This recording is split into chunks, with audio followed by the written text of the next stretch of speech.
วัสดีค่ะทุกคนวันนี้เราจะมาทำแพทเทิร์นเสื้อตัวนี้กันเสื้อปกกะลาสีโดยช่วงเอวจะมีเกล็ดหน้าแล้วก็เกล็ดหลังโดยแขนจะเป็นแขนสั้นลูดทั้งช่วงปลายไหล่แล้วก็ช่วงปลายแขนไปค่ะทุกคนเราไปทำพร้อมๆกันเลย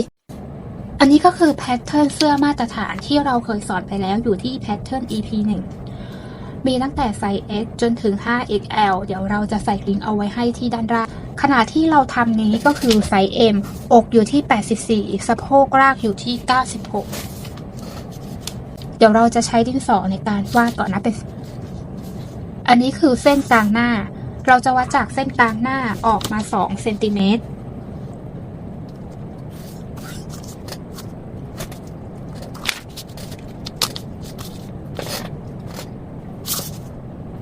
ต่อไปจะเป็นการกำหนดความยาวเสื้อของเราจะกำหนดถึงแค่สะโพกบนคือเส้นนี้ความยาวเสื้อของเราก็จะอยู่แค่45 เซนติเมตรอันนี้คือความยาวเสื้อของเราเส้นสีดำๆนี้ก็คือเส้นที่เรากำลังวาดแพทเทิร์นอยู่จากด้านข้างตรงนี้วัดเข้ามา1 เซนติเมตรตรงนี้คือ1 เซนติเมตรแล้วเราก็จะโค้ง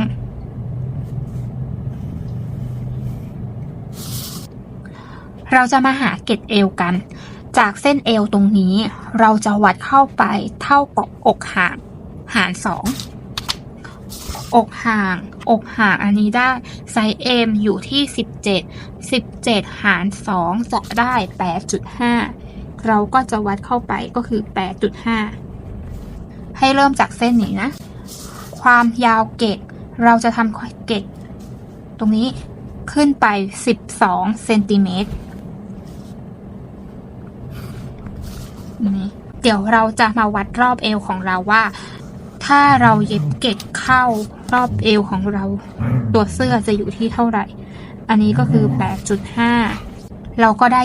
22ถ้า22คูณ4ก็จะได้88มากกว่าอยู่ที่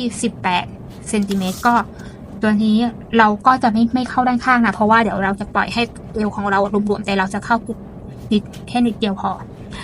ใครที่ต้องการเอวกระชับก็สามารถวัดเข้ามาจากเส้นเอวตรงนี้วัดเข้ามาก็ได้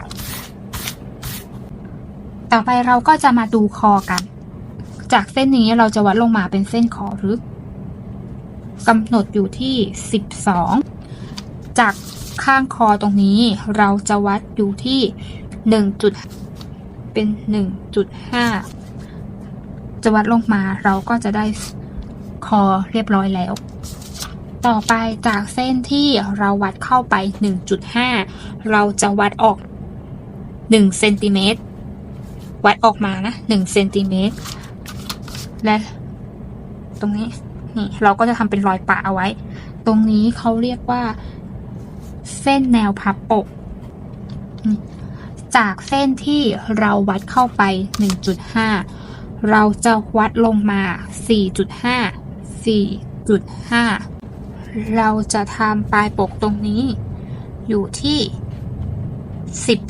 12เราจะวัดลงมาก็คือ12 เซนเป็นอย่างนี้และเราก็จะวาดอย่างนี้มาเลยเราจะได้อย่างนี้คนเดี๋ยวเราจะพับตามรอยเส้นปักของเราตามรอยเส้นปักอย่างนี้ก๊อปเส้นปกนี่เส้นดินสอตรงนี้เราออกมาแล้วเราจะวาดให้ดูว่ามันจะเป็นยังไง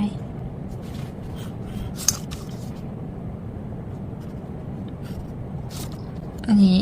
ก็จะได้อย่างนี้ก่อนจะทำชิ้นหลังเดี๋ยวเราจะมาปิดเกล็ดบนแขนเสื้อกันก่อน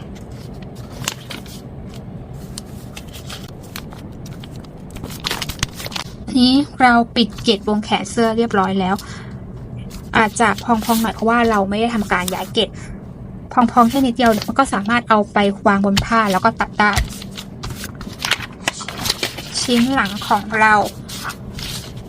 ด้านข้างตรงนี้ก็คือกำหนดความยาวเสื้อเมื่อกี้เราเอาความยาวเสื้อก็คือเท่ากับสะโพกบน ตรงสะโพกบนด้านข้างเราจะวัดขึ้นมา1 เซนแล้วเราก็จะโค้ง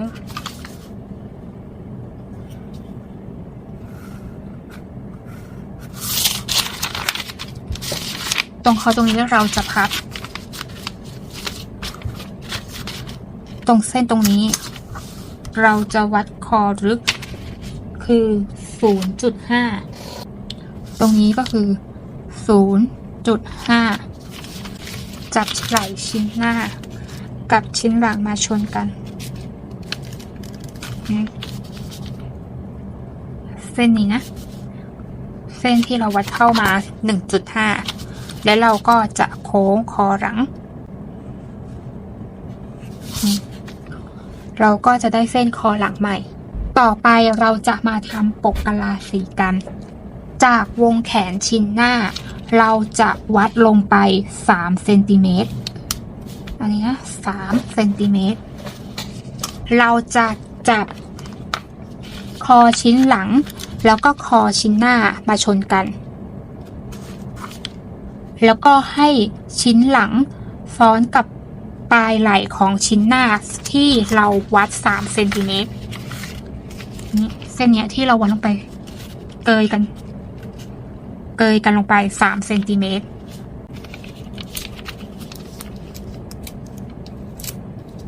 จากปลายตรงนี้ก่อนที่เราจะพับนะเราจะวัดเข้าไป4 เซนติเมตรเราจะวัดเข้าไปตรงนี้4 เซนติเมตรจากตรงนี้เดี๋ยวเราจะวัดตรงนี้ตรงลงมานะจาก4 เซนติเมตรที่เราวัดเข้าไปเราจะวัดออกมา11 เซนติเมตรเราจะวัดจากตรงนี้11 เซนติเมตรวัดเป็นเส้นตรงลงมาก็คือ11 เซนติเมตรจาก11 เซนติเมตรเราจะวาดความยาวปกอยู่ที่ความยาวปกก็คือจนถึงเส้นอกตรงนี้เลยเส้นอกตรงนี้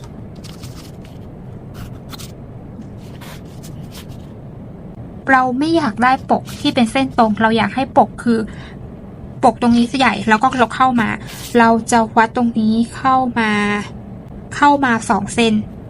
เราจะวัดตรงนี้เข้ามา2 เซนและเราก็จะทำเป็นปกเฉียงๆวัดเข้ามาหน่อยนี่เราก็จะวัดตรงนี้เข้ามา2 เซนแล้วเราก็จะตีเส้นปกใหม่เราจะใช้ปกเส้นนี้เห็นปะเส้นสีแดงนี่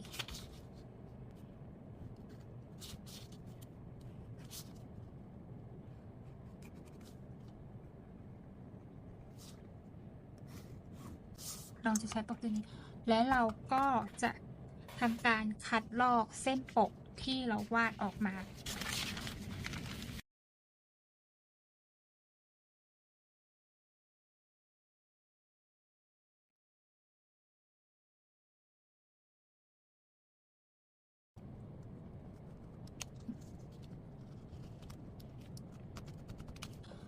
เราจะทำการมาร์กจุดนี้จุดที่เป็นเส้นเชื่อม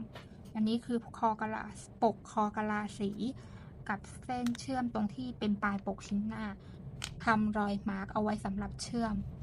แล้วก็จะมีเส้นนี้แล้วก็เส้นคอที่เชื่อมต่อระหว่างคอหน้ากับคอหลัง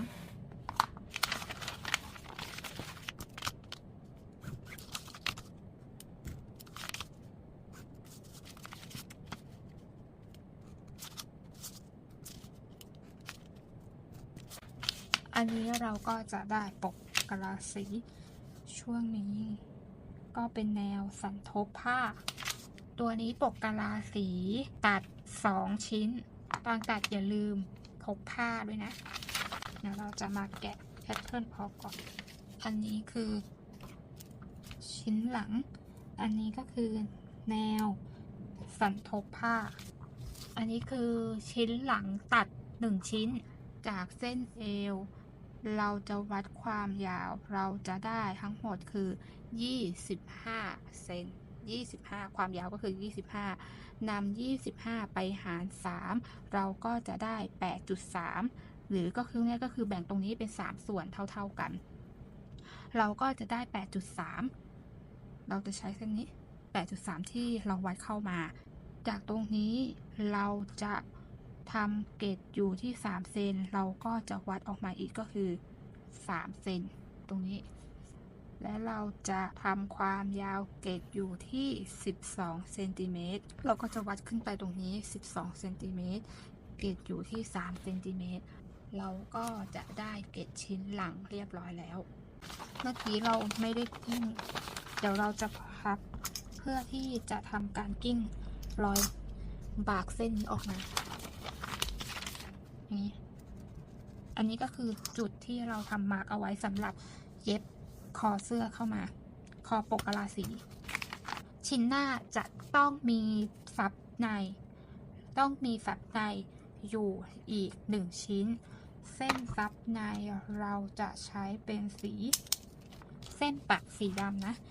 จากตรงนี้จุดนี้เดี๋ยวเราจะมาวาดแนวเส้นซับในจากตรงนี้เราจะวัดเข้ามาก็คือ5 เซนติเมตรกำหนดเอาไว้5 เซนติเมตรจากตรงนี้เราจะวัดเข้าไป10 เซนติเมตรเดี๋ยวเราจะมาวาดกำหนดเส้นของฉาก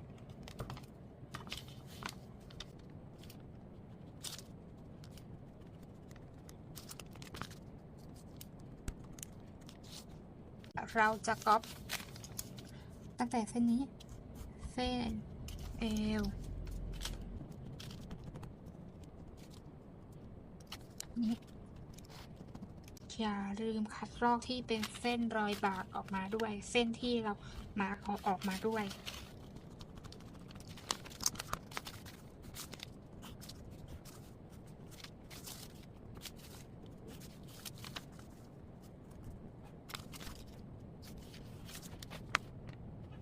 ซับในชิ้นหน้าตัด2 ชิ้นตรงนี้ก็คือชิ้นหน้าตัด2 ชิ้นซับในแล้วก็ชิ้นหน้าเรายังขาดอีกก็คือแขนเสื้อเดี๋ยวเราจะมาทำแขนเสื้อกันนี่แขนเสื้อมาตรฐานความยาวของแขนเสื้ออยู่ที่22 เซนความกว้างของแขนเสื้ออยู่ที่36 เซนติเมตรเราจะวัดขึ้นไป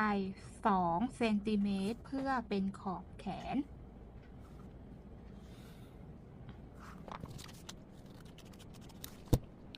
ตรงนี้จะคือขอบแขนเสื้อตัดทั้งหมด4 ชิ้นอันนี้คือแขนเสื้อเราจะแบ่งเป็น4 ส่วนเท่ากับพับครึ่งหนึ่งแล้วก็พับอีกครึ่งหนึ่งเราก็จะปักตามรอยที่เราพับเมื่อกี้เดี๋ยวเราจะเขียนเลขกำกับเอาไว้นะ1 2 3 4ตามตัวอย่างของแขนเสื้อจะเห็นว่าแขนเสื้อตัวนี้เราจะรูดไม่มากฉะนั้นแล้วเราก็จะเอาแขนเสื้อมาแยกกันอันนี้คือส่วนที่1เราจะแยกแขนเสื้อทั้งส่วนบนและก็ส่วนล่างโดยให้ห่างกัน2 เซนติเมตร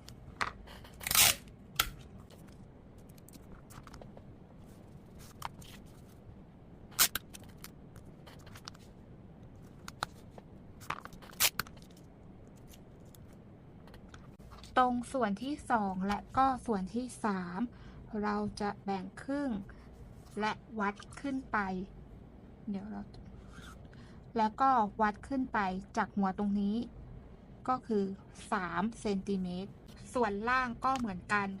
เราจะวัดลงมาก็คือ3 เซนติเมตรเราจะเริ่มโค้งใหม่จากส่วนตรงนี้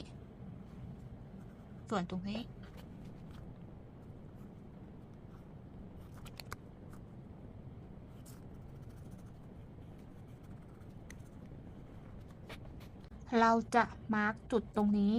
ส่วนที่เราทำการแยกตรงนี้มาร์กจุดเอาไว้ส่วนตรงนี้ก็คือส่วนที่เราทำการลูดหัวแขนดูตรงปลายแขนเราก็จะโค้ง